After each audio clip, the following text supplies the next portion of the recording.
Hi dear students, നമ്മളിന്ന് നോക്കാൻ പോകുന്നത് 10ാം ക്ലാസ്സിലെ ഷോർട്ട് സ്റ്റോറിയായ a phoenix rises written by Twinkle Khanna. Twinkle Khanna was born in 1973 in Mumbai. മുംബൈയിൽ 1973 ട്വിങ്കിൾ ഖന്ന ജനിച്ചത്. She began acting in films in 1995. 1995 മുതൽ ഇവർ സിനിമയിൽ അഭിനയിച്ചിട്ടുണ്ട്. In 2002, she embarked on a new career as an interior designer. പുതിയൊരു കരിയർ ഇവർ തിരഞ്ഞെടുത്തു.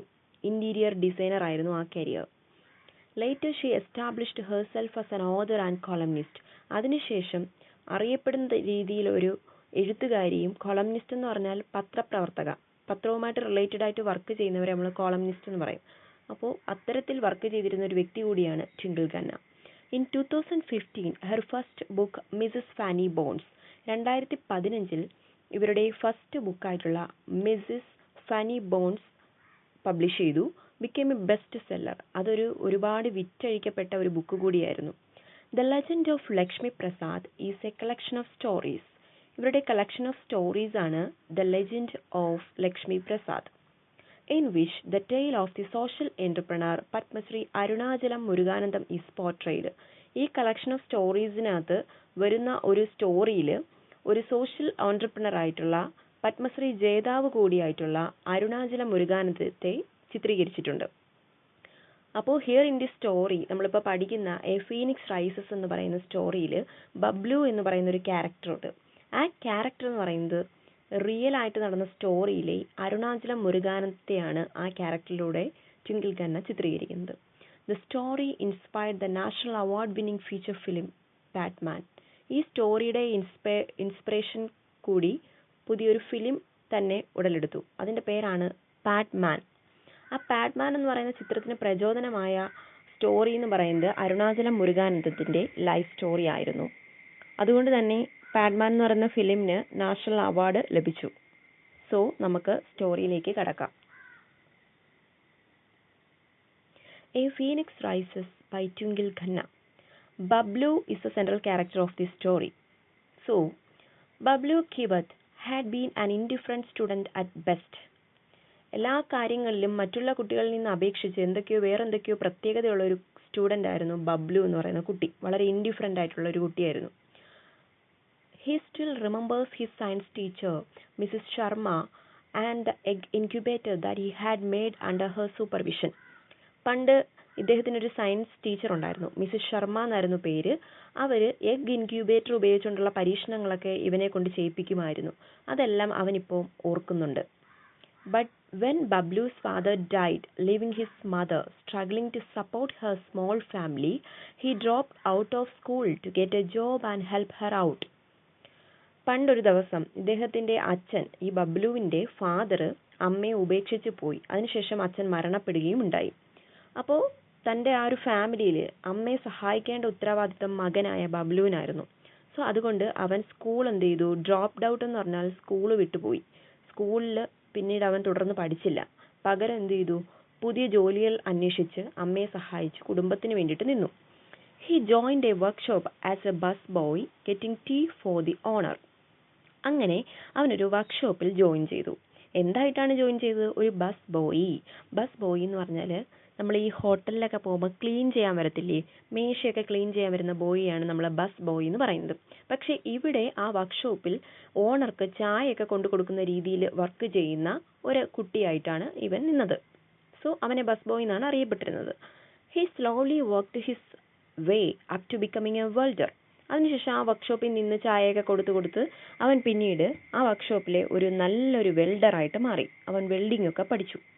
Gradually, he took over the mortgage of the workshop.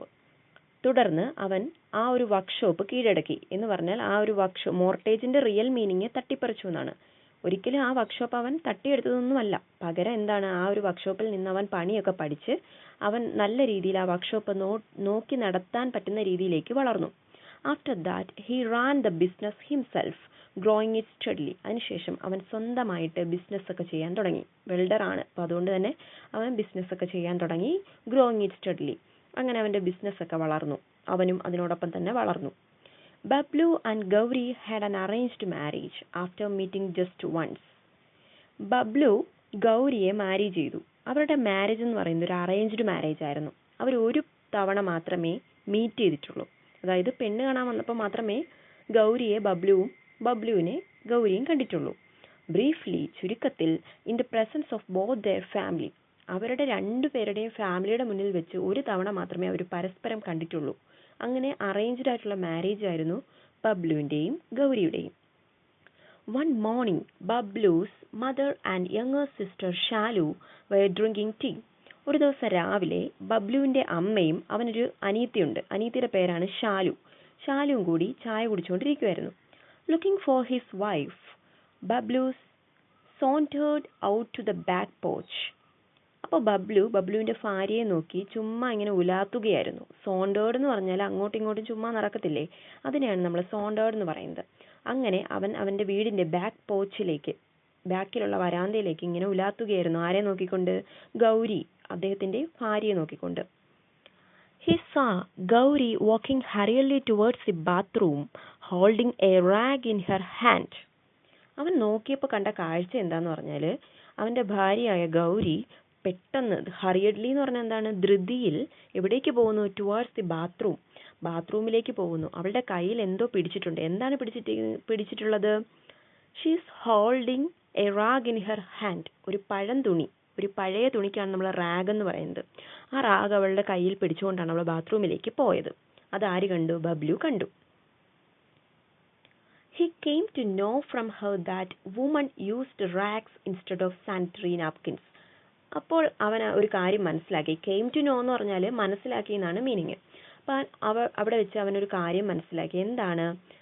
Woman used rags instead of sanitary napkins. ഈ periods ഒക്കെ മാസം തോറും ആവുമല്ലോ സ്ത്രീകൾക്കും പെൺകുട്ടികൾക്കും. അപ്പോൾ ഈ സമയത്തെല്ലാം സ്ത്രീകളെല്ലാം ഉപയോഗിക്കുന്നത് പഴയ തുണികളാണ് എന്ന് അവൻ മനസ്സിലാക്കി. എന്തിനു പകരം? സാനിറ്ററി നാപ്കിൻസിന് പകരം പഴയ തുണികളാണ് സ്ത്രീകൾ ഉപയോഗിക്കുന്നതെന്ന് അവൻ മനസ്സിലാക്കി.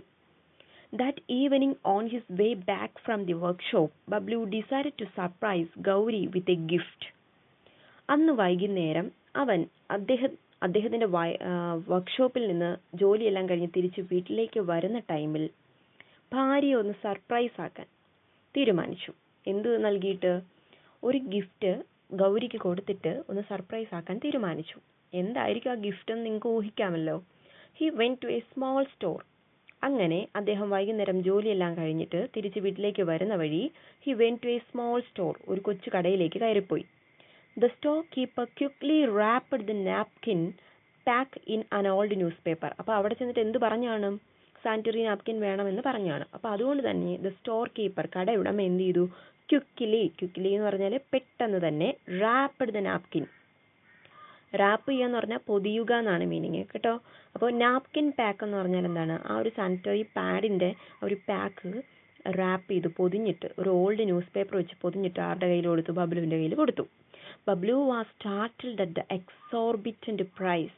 ബബ്ലു ഒന്ന് ഞെട്ടിപ്പോയി. എന്താണ്? ഇതിൻ്റെ ആ ഒരു എക്സ്പെൻസ് കേട്ടിട്ട്. ആ ഒരു എക്സോർബിറ്റൻ്റ് എന്ന് പറഞ്ഞാൽ അതിയായ പൈസ എന്നാണ് അർത്ഥം. ഓക്കെ, അപ്പോൾ ആ ഒരു താങ്ങാനാവാത്ത പൈസ കാരണം അവനൊന്ന് ഞെട്ടിപ്പോയി. But dutifully paid him 40 rupees. പക്ഷെ അവൻ ഒരു ആദരവോടുകൂടി തന്നെ എന്ത് ചെയ്തു? അവൻ്റെ കടമ നിർവഹിച്ചു. എന്താണ് ആ കടമ? 40 രൂപയായിരുന്നു ആ ഒരു പാഡിന്. അപ്പോൾ അതുകൊണ്ട് തന്നെ അവ 40 രൂപ കൊടുക്കാൻ തന്നെ തീരുമാനിച്ചു. അപ്പോൾ അവൻ ആർക്ക് വേണ്ടിയിട്ടാണ് ഈ പാഡ് വാങ്ങുന്നതെന്ന് വെച്ചാൽ തൻ്റെ ഭാര്യയ്ക്ക് കൊടുക്കാൻ വേണ്ടിയിട്ടാണ്. He unwrapped the packet and examined the pad. അവിടെ നിന്ന് ഇറങ്ങിയതിന് ശേഷം അദ്ദേഹം ആ ഒരു പൊതി അഴിച്ചു നോക്കി. എന്നിട്ട് ആ പാക്കറ്റ് ഒന്ന് എക്സാമിൻ ചെയ്ത് നോക്കി. ആ പാഡ് എടുത്ത് നോക്കി. എക്സാമിൻ ചെയ്യുമെന്ന് പറഞ്ഞാൽ ഒന്ന് നിരീക്ഷിച്ച് നോക്കി. It seem to be just plain cotton wrapped in a gauze sheet.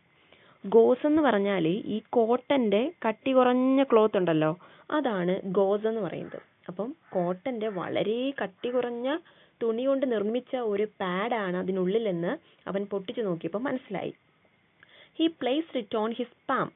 അവൻ അത് കൈവെള്ളയിൽ വെച്ചു, ഒരെണ്ണം എടുത്ത് കൈവെള്ളയിൽ വെച്ചു. Trying to calculate the approximate weight of the pad. അതെന്തിനാണ് അങ്ങനെ കയ്യിൽ വെച്ചതെന്ന് വെച്ചാൽ ഇതിന് ഏകദേശം എത്ര ഭാരം വരും എന്നറിയാൻ വേണ്ടിയിട്ടാണ് അവൻ കയ്യിൽ ഇങ്ങനെ എടുത്തു വെച്ചത്. അപ്പോൾ അവന് മനസ്സിലായ കാര്യം എന്താണ്? 10 grams. He said to himself. അവൻ മനസ്സിൽ പറയാണ്, 10 grams, 10 ഗ്രാമേ വെയിറ്റ് ഉള്ളൂ.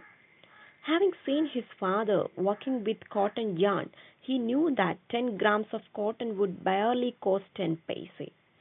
സോ അവനൊരു കാര്യം ഓർത്തു. പണ്ട് ഇവൻ്റെ അച്ഛനുള്ള സമയത്ത് ഇവൻ്റെ അച്ഛൻ്റെ ജോലി എന്ന് പറഞ്ഞാൽ തയ്യലായിരുന്നു. അപ്പോൾ അങ്ങനെ തയ്ക്കുന്ന സമയത്ത് കോട്ടൺ യാൺ എന്ന് പറഞ്ഞാൽ നൂലുണ്ടാന്നൊക്കെ പറയും. അപ്പോൾ ഈ കോട്ടൻ്റെ തുണി ഒക്കെ തയ്ക്കുമ്പം ആ കോട്ടൺ നൂലിന് എത്രയുള്ളായിരുന്നു? 10 ഗ്രാം വെയിറ്റ് മാത്രമേ ഉള്ളായിരുന്നു. ഓക്കെ, അപ്പോൾ അതാണ് ആ ഒരു 10 ഗ്രാം കോട്ടന് വെറും 10 രൂപ മാത്രമേ ഉണ്ടായിരുന്നുള്ളൂ. ഇവിടെ ഇപ്പം 40 രൂപ കൊടുത്താണ് ഇത്രയും parts വാങ്ങിയിരിക്കുന്നത്.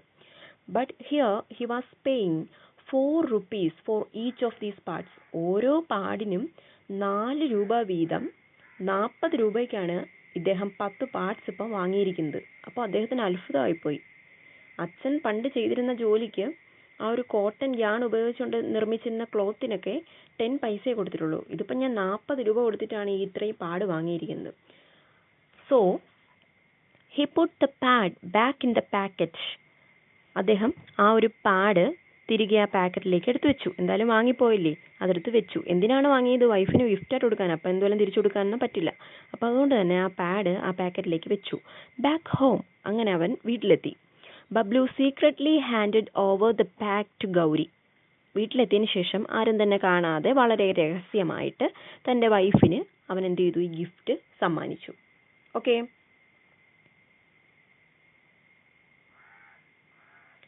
Gauri was not pleased.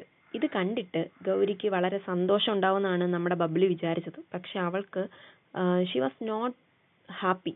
അവൾ എന്തല്ലായിരുന്നു? ഹാപ്പി അല്ലായിരുന്നു. If Shalu and I start buying these packets every month, then let alone curd and ghee, we will not even have enough money to buy milk. അവൾ എന്താണ് സന്തോഷിക്കാത്തതെന്ന് പറയുകയാണ്. ഞാനും ഷാലു എന്ന് പറയുന്നത് ബബ്ലുവിൻ്റെ അനിയത്തിയാണല്ലേ. അപ്പം ഞാനും ഷാലുവും എല്ലാ മാസവും തുണിക്ക് പകരം ഈ ഒരു പാഡ് വാങ്ങാൻ നിന്നാൽ ഒരുപക്ഷെ നമുക്ക് നമ്മൾ നിത്യവും ഉപയോഗിക്കുന്ന കേർഡ് എന്ന് പറഞ്ഞാൽ തൈര്, ഗീ എന്താണ്? നെയ്യ്. തൈരും നെയ്യും എല്ലാം ഒഴിവാക്കിയിട്ട് വേണമെങ്കിൽ എന്ത് വാങ്ങാം? ഈ ഒരു പാഡ് എനിക്ക് ഷാലുവിന് എല്ലാ മാസവും വാങ്ങാം. പക്ഷേ we will not even have enough money to buy milk. പക്ഷെ നമുക്ക് പാല് വാങ്ങാൻ പോലും പിന്നീട് പൈസ ഉണ്ടാവില്ല.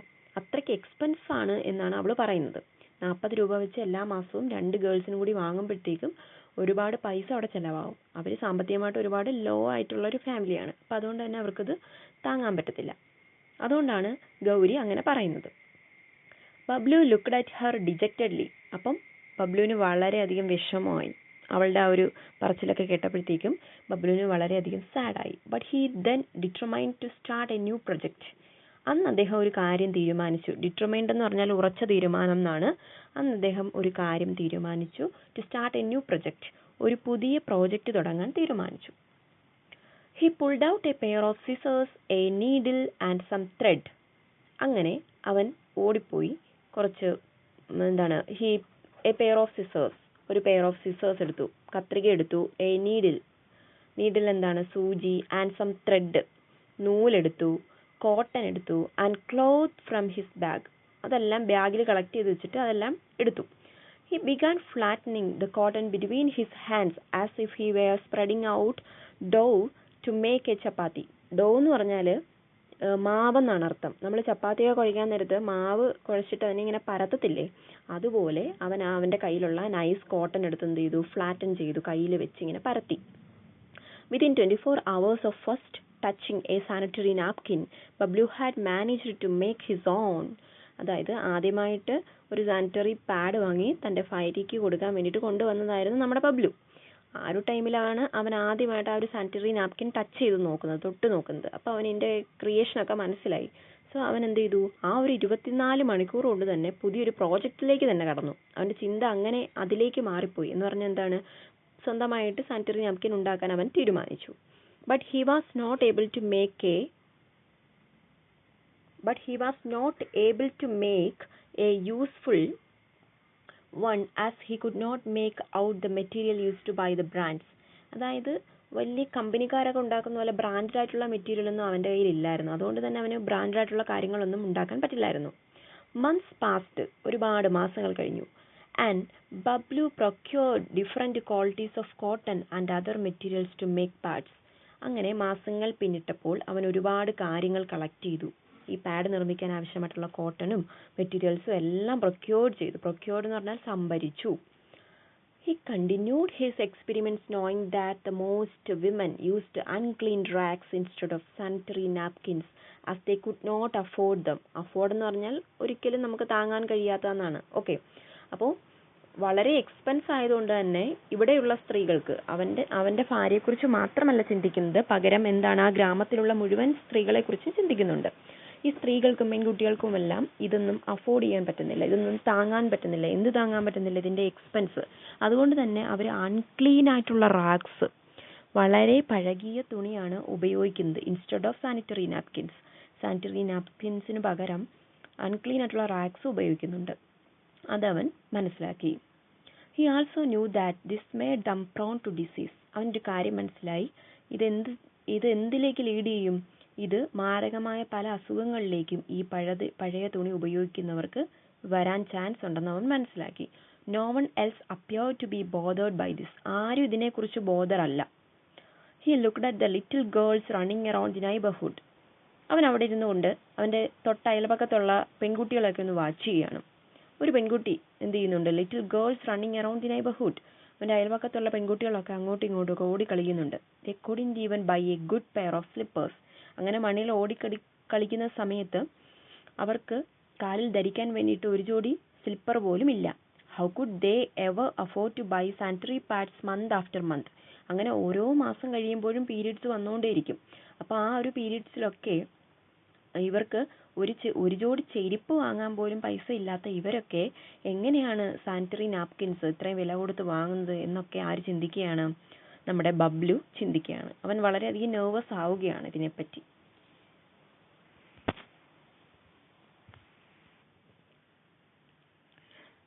However, his experiments and his obsession caused some unrest even in the family. എന്നിരുന്നാലും അവൻ്റെ ആ ഒരു എക്സ്പീരിമെൻസ് എല്ലാം കണ്ടിട്ട് അവൻ്റെ വീട്ടിൽ കുറച്ച് പ്രശ്നങ്ങളൊക്കെ ഉണ്ടായി, കുറച്ച് ഫാമിലി ഇഷ്യൂസൊക്കെ ഉണ്ടായി. ഒബ്സഷൻ എന്ന് പറഞ്ഞാൽ അവൻ്റെ ഒരു അഭിനിവേശം, ഇതെങ്ങനെയെങ്കിലും നിർമ്മിക്കണം എന്നുള്ളൊരു അവൻ്റെ ഒരു ആവേശം കണ്ടിട്ട് ഈ വീട്ടിലൊക്കെ എന്തൊക്കെയോ പ്രശ്നമുണ്ടായി. His mother besieged him to stop the experiment, saying that the whole family would be disgraced by his sordid interest in women's menstrual cycles. അപ്പോൾ ഹിസ് മദർ ബിസീച്ച്ഡ് എന്ന് പറഞ്ഞാൽ റിക്വസ്റ്റ് ചെയ്തു. അവൻ്റെ അമ്മ അവനോട് റിക്വസ്റ്റ് ചെയ്തു him to stop the experiments. ഈ experiments ഒക്കെ നീ നിർത്തണം എന്നൊക്കെ പറഞ്ഞ് അവൻ്റെ അമ്മ എന്ത് ചെയ്തു? അവനെ സ്റ്റോപ്പ് ചെയ്യാനായിട്ട് ശ്രമിച്ചു. അതിന് വേണ്ടിയിട്ട് റിക്വസ്റ്റ് ചെയ്തു. Whole family would be disgraced by his sordid interest. ഈ സോർഡിഡ് എന്ന് പറഞ്ഞാൽ വളരെ വൃത്തികെട്ട ഈ ഒരു താല്പര്യം കാരണം നിന്റെ ഈ ഫാമിലിയിലുള്ള എല്ലാവരും വെറുക്കപ്പെടും, അല്ലെങ്കിൽ ഡിസ്ഗ്രേസ്ഡ്, അവർക്ക് എല്ലാവർക്കും നാണക്കേടാണ്. അതുകൊണ്ട് നീ ഇത്രയും പെട്ടെന്ന് തന്നെ ഇത് ഉപേക്ഷിക്കണം എന്ന് പറഞ്ഞുകൊണ്ട് ആ മദർ എന്ത് ചെയ്തു? ബിസീച്ച്ഡ് എന്ന് പറഞ്ഞാൽ റിക്വസ്റ്റ് ചെയ്തു. ഈ വുമണിൻ്റെ മെൻസ്ട്രൽ സൈക്കിളിനെ പറ്റിയിട്ടൊക്കെ ഒരു പുരുഷനായ നീ ഇങ്ങനെ വൃത്തികെട്ട് ഇത്തരം തരം താഴ്ന്ന രീതിയിലുള്ള പ്രവൃത്തികൾ ചെയ്യുമ്പോൾ ഇതൊക്കെ ഞങ്ങൾക്ക് നാണക്കേടാണെന്ന് പറഞ്ഞ് വളരെ പ്രശ്നങ്ങൾ ആ ഫാമിലിയിൽ ഉണ്ടായി. The news was gradually spreading in the village, and the villagers entangled the whole family in a mesh of chaos, whispers and rude glances. ഈ ഒരു വാർത്ത ആ ഒരു ഗ്രാമം മുഴുവൻ പരന്നു. അങ്ങനെ അയൽക്കാരിൽ നിന്ന് അയൽക്കാരിലേക്ക്, ഗ്രാമങ്ങൾ തോറും എല്ലാ വില്ലേജേഴ്സും ഇതറിഞ്ഞു. അങ്ങനെ ഈ ഹോൾ ഫാമിലിക്ക് അത് വളരെയധികം ഒരു നാണക്കേടുണ്ടാക്കി. കൊയോസ് വിസ്പേഴ്സ് എന്ന് പറഞ്ഞാൽ അവർ പതിയെ കുറ്റപ്പെടുത്തലുകളൊക്കെ നടത്താൻ തുടങ്ങി. അതായത് ഇയാൾ ഇങ്ങനെ ഒരു സാനിറ്ററി നാപ്കിൻ നിർമ്മിക്കുന്ന കാര്യം മറ്റുള്ളവർക്ക് എല്ലാവർക്കും ഒരുമാതിരി ഒരു ഷെയിമായിട്ട് തോന്നി. അവരെല്ലാവരും ഇദ്ദേഹത്തെ ഇൻസൾട്ട് ചെയ്യുന്ന രീതിയിലുള്ള സംസാരങ്ങളൊക്കെ ഉണ്ടായി, കുത്തുവാക്കുകളൊക്കെ ഉണ്ടായി.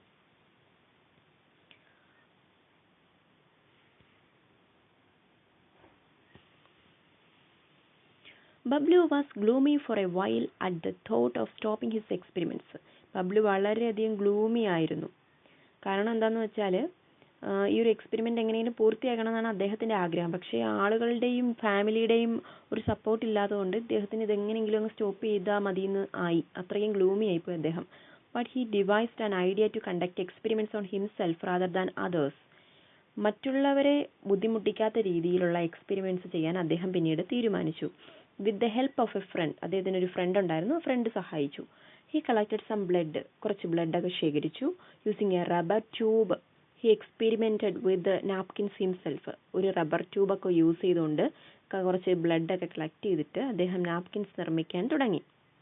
One day Latha his neighbour Parul's daughter happen to see this. ഒരു ദിവസം അദ്ദേഹത്തിൻ്റെ നൈബർഹുഡിലെ നൈബറായിട്ടുള്ള പരുളിൻ്റെ മകൾ ലത ഇത് കാണാനിടയായി. The next day all kinds of rumours spread over the small town.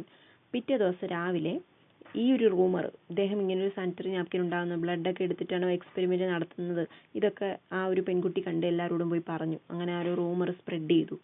Unable to bear the humiliation, ഈ ഒരു നാണക്കേട് സഹിക്കാൻ പറ്റാതെ, ഹ്യൂമിലിയേഷൻ എന്ന് പറഞ്ഞാൽ നാണക്കേട്, തൻ്റെ ഭർത്താവ് ഇങ്ങനെയൊക്കെ ചെയ്യുന്നു, ഇങ്ങനെയൊക്കെയുള്ള എക്സ്പെരിമെൻറ്റ്സ് ചെയ്യുന്നു എന്നൊരു നാണക്കേട് സഹിക്കാൻ പറ്റാതെ ബബ്ലൂസ് വൈഫ് ലെഫ്റ്റ് ഹിം, ബബ്ലുവിൻ്റെ ഭാര്യ അദ്ദേഹത്തിനെ ഉപേക്ഷിച്ചു പോയി. She said she would only return when he gave up his madness. Gave up എന്ന് പറഞ്ഞാൽ ഉപേക്ഷിക്കുക എന്നുള്ളതാണ് ആ ഒരു ഫ്രൈസിൻ്റെ മീനിങ്. സോ ഇദ്ദേഹത്തിൻ്റെ ഈ ഒരു മാഡ്നസ്, ഈ ഒരു ഭ്രാന്ത് എന്ന് നിർത്തുന്നോ അന്ന് ഞാൻ തിരിച്ചു വന്നോളാം എന്നുള്ള രീതിയിൽ ഭാര്യ വരെ ഇദ്ദേഹത്തിനെ ഉപേക്ഷിക്കുന്നു. യഥാർത്ഥത്തിൽ ഭാര്യയ്ക്ക് ഗിഫ്റ്റ് കൊണ്ട് കൊടുക്കാൻ വന്ന ആളാണ് നമ്മുടെ ബബ്ലു. അപ്പോഴാണ് അദ്ദേഹത്തിന് ഭാര്യയുടെ വിഷമം മാത്രമല്ല, ഈ ഒരു വില്ലേജിലുള്ള സ്ത്രീകളെയും കൂടി അദ്ദേഹം പരിഗണിച്ചുകൊണ്ടാണ് ഈ ഒരു എക്സ്പെരിമെൻറ്റ്സ് ഒക്കെ തയ്യാറാക്കിയത്. പക്ഷേ ഫാമിലിക്കും വൈഫിനും ഒക്കെ ഇതൊരു ഹ്യൂമിലിയേഷനായി മാറി, വളരെ നാണക്കേടായിട്ടുള്ളൊരു പ്രവൃത്തിയായിട്ട് മാറി. അതുകൊണ്ട് ഭാര്യ ഉപേക്ഷിച്ചു പോയി. അപ്പോൾ അവൾ പറഞ്ഞിട്ട് പോകുന്നത് എന്താണ്? She said she would only return when he gave up his madness. ഈ ഭ്രാന്ത് എന്ന് ഉപേക്ഷിക്കുന്നു അന്ന് ഞാൻ ഈ വീട്ടിലേക്ക് തിരിച്ചു വരുമെന്ന് പറഞ്ഞിട്ട് വൈഫ് അവിടെ നിന്ന് പോന്നു. His mother too followed suit. അവൾ പറഞ്ഞത് എന്താണോ ആ കാര്യം തന്നെ മദറും അവളെ സപ്പോർട്ട് ചെയ്യുന്നുണ്ട്. അവൾ പറഞ്ഞതാണ് ശരി എന്നുള്ള രീതിയിൽ സപ്പോർട്ട് ചെയ്യുന്നുണ്ട്. He had lost his wife, his family, his friends and money that he could not afford to waste. അവന് എല്ലാം നഷ്ടപ്പെട്ടു. He had lost his wife, വൈഫിനെ നഷ്ടപ്പെട്ടു, his family, his friends and money, എല്ലാം നഷ്ടപ്പെട്ടു. That he could not afford to waste. പക്ഷെ കയ്യിലുണ്ടായിരുന്ന പൈസ അവൻ വേസ്റ്റ് ചെയ്യാൻ ഒരിക്കലും തീരുമാനിച്ചിരുന്നില്ല. All in pursuit of the sanitary pad project. കയ്യിലുണ്ടായിരുന്ന പൈസ വെച്ചുകൊണ്ട് അവൻ സാനിറ്ററി പാഡ് പ്രോജക്റ്റ് ചെയ്യാൻ തീരുമാനിച്ചു. Bablu was a simple welder whose life had been ripped apart. Bablu ഒരു സിമ്പിൾ വെൽഡറാണ്, എന്നിട്ടും അവൻ അവൻ്റെ ലൈഫിൽ ഈ ഒരു പ്രോജക്റ്റ് കൊണ്ട് മുന്നോട്ട് പോകാൻ തന്നെ തയ്യാറായി. And all because he had wanted to give Gauri a gift. അവൻ എന്ത് നൽകണമായിരുന്നു? ഗൗരിക്ക് ഒരു ഗിഫ്റ്റ് നൽകണമായിരുന്നു. അതിന് വേണ്ടിയിട്ടാണ് ഇതെല്ലാം ചെയ്തു കൂട്ടിയത്. A gift for all the poor women in the village and outside it. ഈ ഒരു സ്വന്തം ഭാര്യയ്ക്ക് ഗിഫ്റ്റ് കൊടുക്കാന്ന് ഉള്ളതിലുപരി സ്വന്തം ഭാര്യയുടെ വിഷമവും, പിന്നെ ഒരു പെങ്ങളുണ്ട്, അതുപോലെ തന്നെ ഈ ഒരു വില്ലേജിലെ പാവപ്പെട്ട സ്ത്രീകൾക്കൊന്നും സാനിറ്ററി നാപ്കിൻ വാങ്ങാൻ പറ്റത്തില്ല, അവർക്കെല്ലാം അഫോർഡബിൾ ആകുന്ന രീതിയിൽ തയ്യാറാക്കണം. അതുപോലെ തന്നെ ഈ ഗ്രാമത്തിലുള്ള മനുഷ്യർക്ക് മാത്രമല്ല, ഗ്രാമത്തിലുള്ള സ്ത്രീകൾക്ക് മാത്രമല്ല, പുറത്തോട്ടുള്ളവർക്കും കൂടി അഫോർഡബിൾ ആകുന്ന രീതിയിലുള്ള നാപ്കിനാണ് തയ്യാറാക്കേണ്ടത് എന്നുള്ളതാണ് ഇദ്ദേഹത്തിൻ്റെ സാനിറ്ററി പാഡ് പ്രോജക്റ്റിൻ്റെ ലക്ഷ്യം. അപ്പം അതിന് വേണ്ടിയിട്ട് അദ്ദേഹം പിന്നീട് പ്രവർത്തിച്ചു. അങ്ങനെ ഈ ഒരു ബബ്ലു എന്ന് പറയുന്ന ആളാണ് പിന്നീട് നമ്മൾ അറിയപ്പെട്ടത് അരുണാചലം മുരുകാനന്ദം എന്ന് പറയുന്ന പാഡ്മാൻ ഓഫ് ഇന്ത്യ എന്ന പേരിൽ അറിയപ്പെടുന്നത്. അപ്പോൾ അരുണാചലം മുരുകാനന്ദത്തിൻ്റെ ലൈഫ് സ്റ്റോറി തന്നെയാണ് ഈ ഒരു ഷോർട്ട് സ്റ്റോറിയിൽ ട്വിങ്കിൾ ഖന്ന എക്സ്പ്രസ് ചെയ്തിരിക്കുന്നത്. ഓക്കെ, ഇതിൽ വരുന്ന സെൻട്രൽ തീം എന്ന് പറയുന്നത് ഹ്യൂമിലിയേഷൻ, നാണക്കേട്, അതൊരു സെൻട്രൽ തീമാണ്. അതുപോലെ തന്നെ വിമണിൻ്റെ ആ ഒരു അവസ്ഥ, ആ ഒരു നിസ്സഹായ അവസ്ഥ, അങ്ങനെയുള്ള കാര്യങ്ങളൊക്കെയാണ് ഇതിലെ സെൻട്രൽ തീം എന്ന് പറയുന്നത്. ഓക്കെ, എല്ലാവർക്കും മനസ്സിലായെന്ന് വിശ്വസിക്കുന്നു. അപ്പോൾ ഇതുപോലുള്ള ചാപ്റ്റേഴ്സിൻ്റെ പുതിയ വീഡിയോസുമായിട്ട് നമുക്ക് അടുത്ത ക്ലാസ്സിൽ കാണാം. അപ്പോൾ അതുവരെ ഈ ചാനൽ ഇഷ്ടപ്പെട്ടിട്ടുണ്ടെങ്കിൽ എല്ലാവരും സബ്സ്ക്രൈബ് ചെയ്ത് സഹകരിക്കണം. ഓക്കെ.